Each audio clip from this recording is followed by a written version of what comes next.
The leak scenes from The Chosen Season 6 are so devastating that even the cast broke down crying while filming them. And after watching everything, I genuinely don't know how any of us are going to get through this season without completely falling apart. That I have been following The Chosen since the very beginning. I watched every single episode, every behind-the-scenes moment, every cast interview, and every update that came out. And I can honestly say that nothing, absolutely nothing, has hit me the way these leaked Season 6 scenes have. Because this is not just another season. This is the season where everything we have been building toward for 5 years finally arrives. This is the season where we are going to watch Jesus walk through the darkest and most painful hours of his entire life on earth. And the leaked scenes that have been coming out are already making people emotional before the season has even released. So today, I want to sit down with you and go through everything we know, everything that has been leaked, and everything that is coming, so that we can face this season together. Let me start from the very beginning of what Season 6 is going to show us. The season picks up exactly where Season 5 ended. Jesus has just been arrested in the Garden of Gethsemane.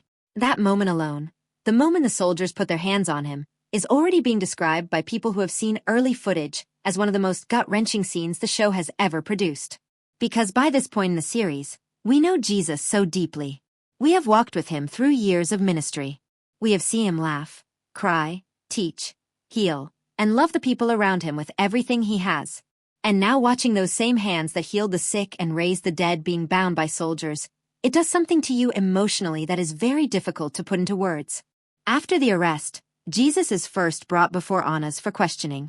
And this is where the leak scenes start getting truly difficult to watch. Annas does not approach this as a fair trial.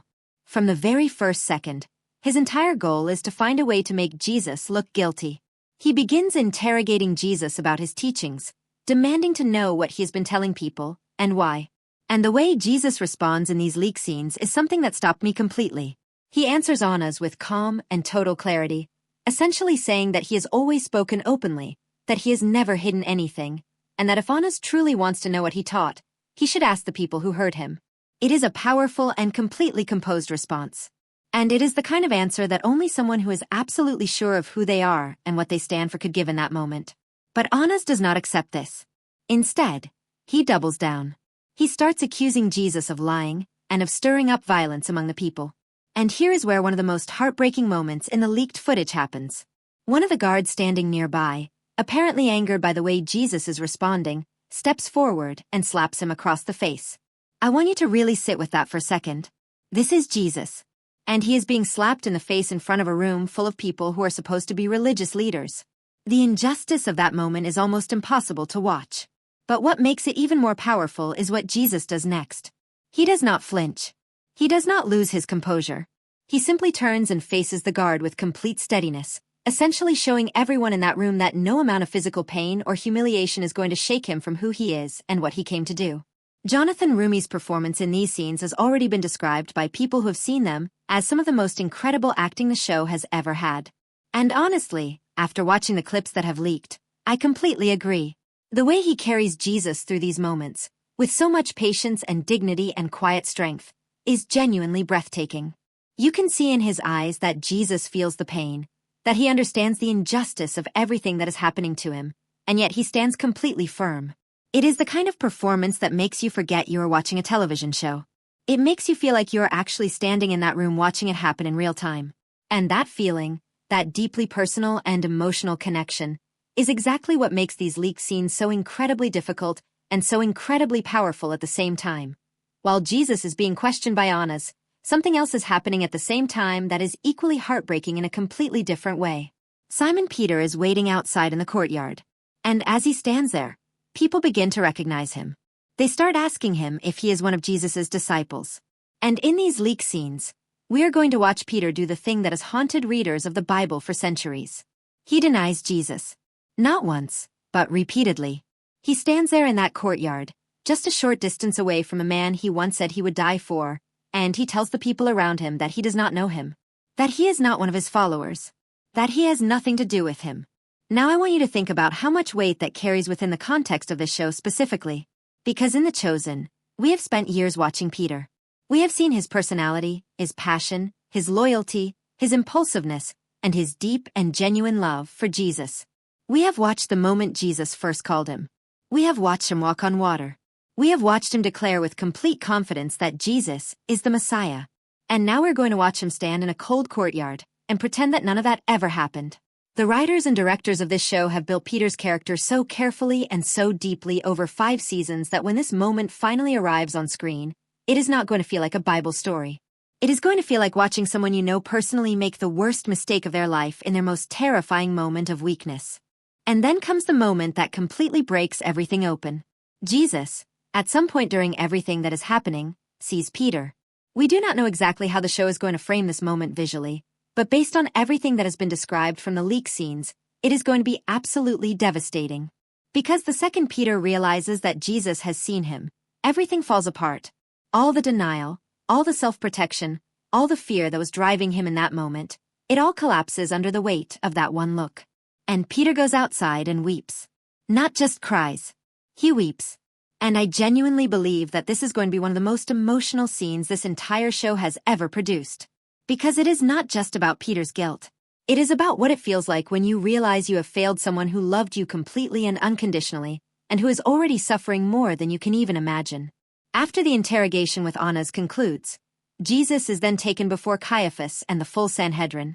And if the trial before Annas was unfair, what happens before Caiaphas is something else entirely. The Sanhedrin has gone out and gathered witnesses from around the city, people who are going to testify against Jesus and help build a case for his execution. But here's where something remarkable happens. These witnesses cannot get their stories straight.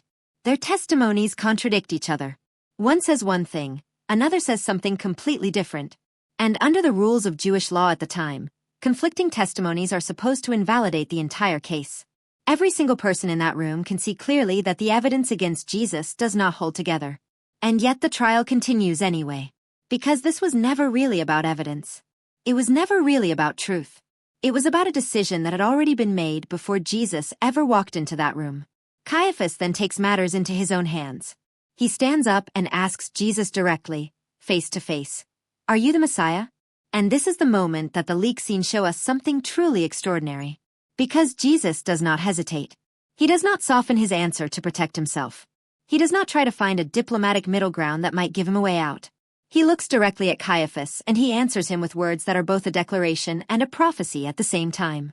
He tells Caiaphas that from this point forward, Caiaphas will see the Son of Man sitting at the right hand of the Mighty One and coming on the clouds of heaven. In that one answer, Jesus is not just confirming who he is. He is telling his accusers that the roles are going to be reversed. That the one being judged right now is going to be the one sitting in ultimate authority and glory.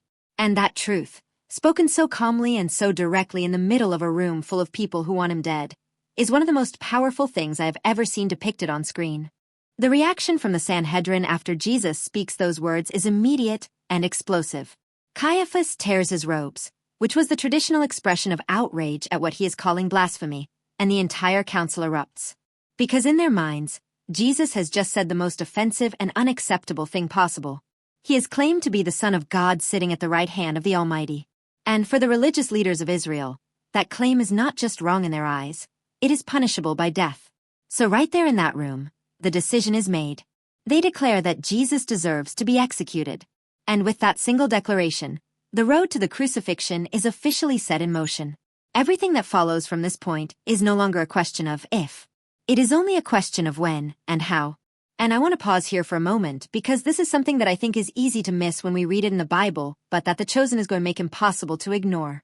Every single person in that room who voted for Jesus' execution knew that the testimonies against him were contradictory. They knew the case had fallen apart. They knew that by any fair standard of judgment, there was no legitimate legal basis for what they were doing. And they did it anyway.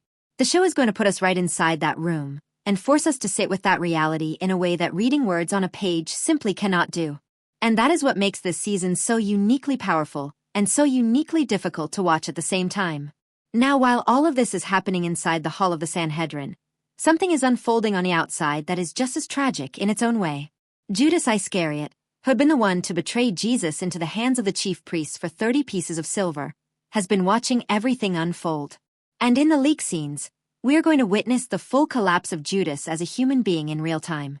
Because when Judas hears that the Sanhedrin has officially condemned Jesus to death, something inside him completely breaks. Whatever he thought was going to happen when he handed Jesus over, this was not it. And now he is standing there holding the full weight of what he has done with nowhere to put it, and no way to undo it. He goes back to the chief priests, and he tries to return the 30 pieces of silver. He stands in front of the very people he made his deal with, and he tells them openly, "I have sinned, for I have betrayed innocent blood." And the response he gets from them is one of the coldest and most chilling moments in the entire leaked footage. They essentially tell him that his guilt is his own problem, that they do not care, that the deal is done, and what he does with his conscience from here is none of their concern. They refuse to take the money back. And Judas, left completely alone with everything he has done, throws the silver into the temple and walks away. Luke Dimmy's portrayal of Judas in these scenes has already been described as absolutely heartbreaking by everyone who has seen the footage. And I genuinely cannot wait to see how he brings this to life fully on screen, because Judas is one of the most complex and tragic figures in this entire story, and this moment is the culmination of everything his character has been building toward.